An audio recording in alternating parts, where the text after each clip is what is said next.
заслужената казна. Тоа е само една манифестација. Вие знаете дека имаме... И нема документи за тоа? Нема документи. Многу документи се уништени. Кога доаѓаме до оваа едиција, да споменам дека во првиот том објавивме еден извештај на специјална комисија формирана во 1965 година од страна на извршниот совет на тогашна Социјалистичка република Македонија. Таа комисија, практично извршниот совет е еквивалент на денешната влада на Република Македонија. Значи највисокиот извршен орган во тогашната Социјалистичка република. Тие по пресметките кои што Тито ги има со Ранковиќ, сакале да видат каква е состојбата со државната безбедност и како државната безбедност функционирала во Македонија.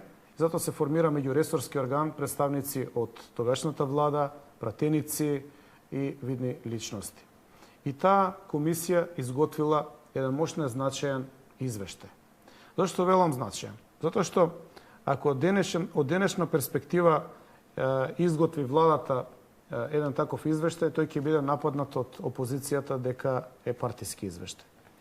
Но во време на едноумието, кога ВМРО ДПМН или ВМРО не е организирано, тогаш не му било ни дозволено на ВМРО да биде политичка сила, сами за себе изготвиле извештај, едно истражување, темелно истражување, кое што требало да покаже како делува тогашната тајна полиција.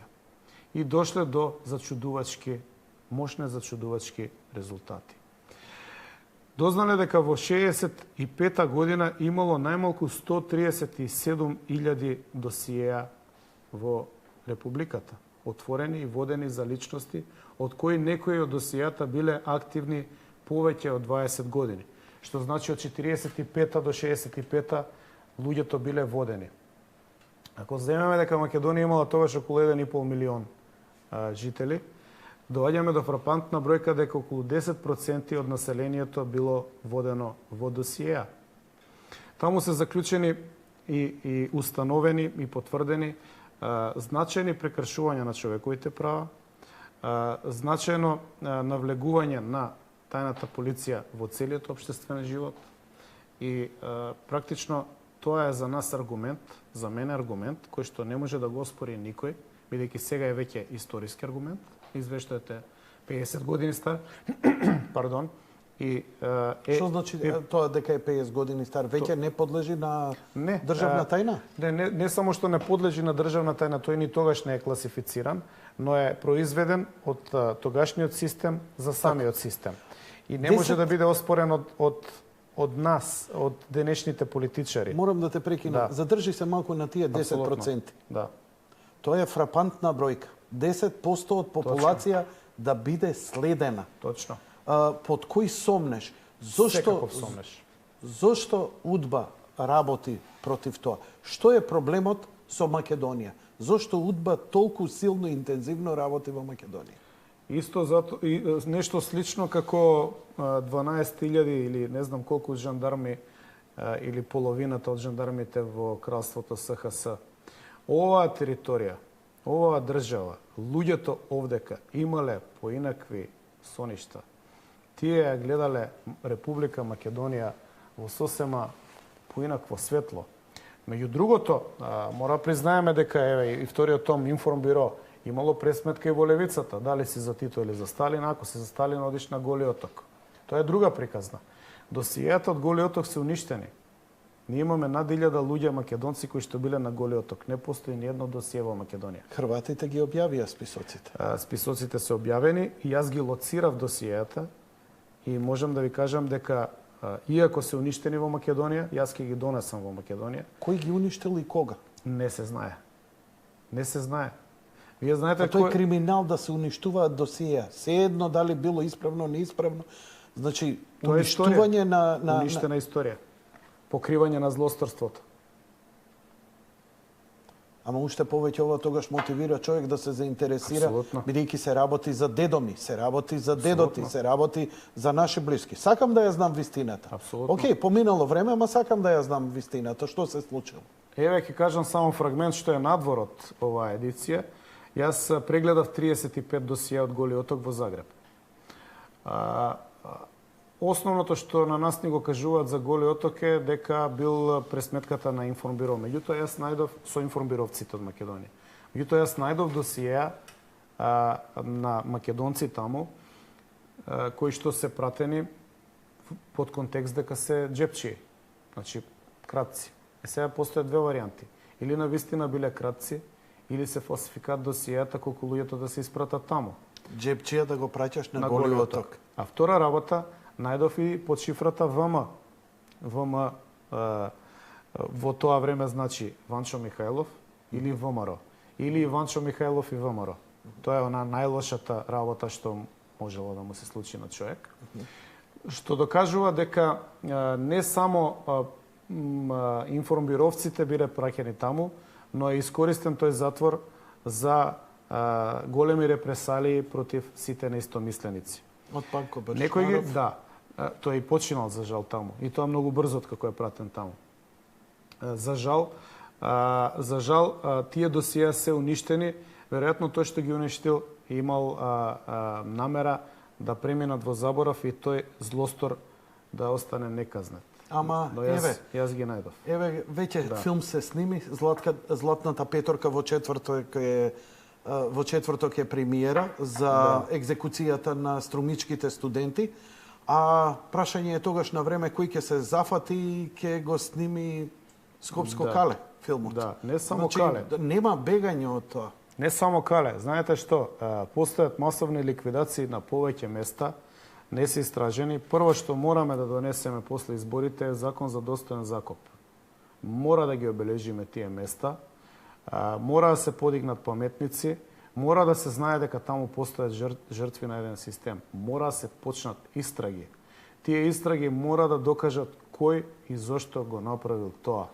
Тоа се злосторства кои што не застаруваат според меѓународното право и мислам дека немаме никаква причина да ги забораваме, да ги препуштиме на историски заборав и истите да не ги истражуваме.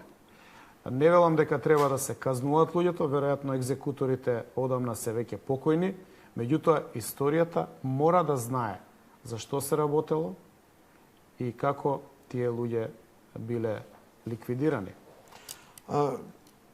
Навистина обемно издание. Да. Гледам дека е по различни бои. Ај први чисто за естетикава да проговориме. Дали овие бои се чисто од естетски причини или имају некоја приказна за ова што би требало да означува? Македонски бои. Добро. Многу различни од оние ЛГБТ бои. Да бидам искрен. Види. Во македонските носи, во македонските Филип, иконостаси, те молам. икони. Како демохристијани, Божи луѓе. Да. Виножитото е Божја работа на мирот помеѓу Бог и човекот. Точно. И тоа е злоупотребено за многу перверзни. Точно. Тие се бои сосема природни човечки на комуникација човек и Бог. Но знамето на ЛГБТ е превртено, што значи дека е антибожја пораката. Инаку виножитото се појави веднаш после потопот кога Господ реши да му даде повторно шанса на човештвото. А ова знаме е сосема негација на тоа. Но сега веќе сме на збор тема. Ако имаме доволно време. Но ова се македонските автентични бои. Така. Убава како естетика. Прашањето кое пред да почнеме детално да идеме малку подетално, прашање дали е ова издание само академско за институции или ќе биде во продажба? Ќе биде достапно за секој. Ќе биде испратено во сите македонски библиотеки. Има повеќе слоја во намерата да се објави ова. Едното беше прво да го заштитиме. Тука не успеав да докажам оној извештај што го спомнуваме, што е во првиот том за 137.000 досиеа, плюс 1000 досиеа на оние затворените на Голи оток. Денеска се сведува на 15.000 досиеа во Државниот архив. Кај се други? Големо прашање е каде се 120.000 досиеа. Постојат има индици приказни дека еден човек со после падот на Чаушеску со камиони уништувал во Македонија досиеа.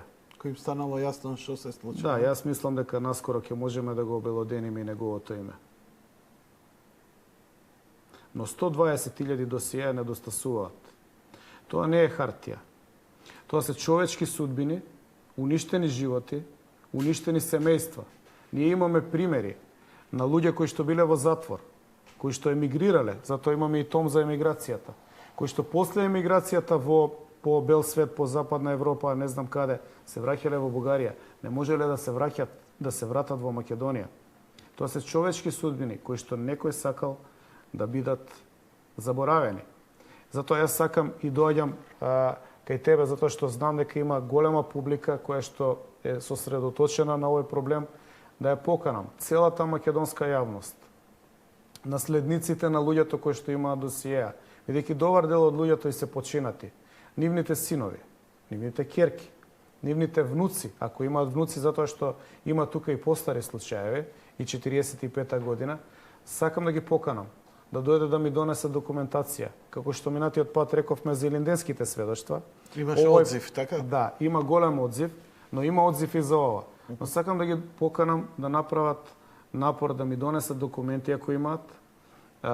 Ако имаат земено во 2000-та досиеа, да ги донесат да споредиме, да видиме дали истите досиеа